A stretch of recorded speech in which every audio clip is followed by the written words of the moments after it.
right, friends, once you are done with your oil pastels, then we're going to do that wax resist on top with some temper cakes and some water. So we have our cool color set for this particular piece.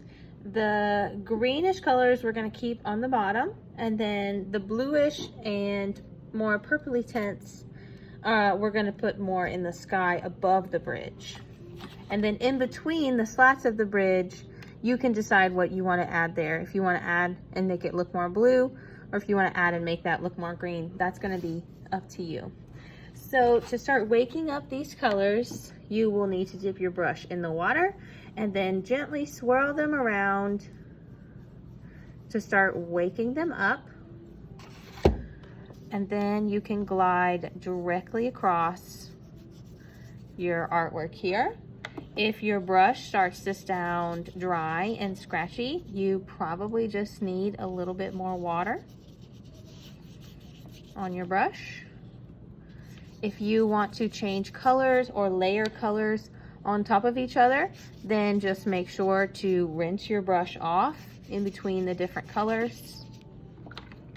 So if you want to add some darker green or even some blue and have like a blue-green, you just need to rinse your brush off before finding that next color. And let's see what that would look like if I add a little bit of blue and blend it in. Ah, there we go. It's kind of like a greenish blue, which is really cool. Add a little bit of blue here. All right, next I'm gonna go into my sky. And I'm gonna add some blue here. I love the effects that are happening with the oil pastel. There is a lot of oil pastel on my paper. So my paint is just gonna find areas of the paper that don't have that. So you may actually have water that's pooling up in little areas on your artwork where the oil pastel is resisting that paint. And that's okay too. So there's gonna be just a few little areas that are gonna get this paint here. And you can decide on what color sky you want it to be.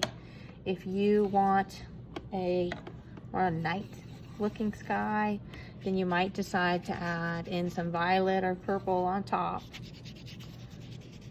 Show different areas of light, because while these impressionist artists were painting, light really affected their artwork. They were painting outside and the light changes throughout the day.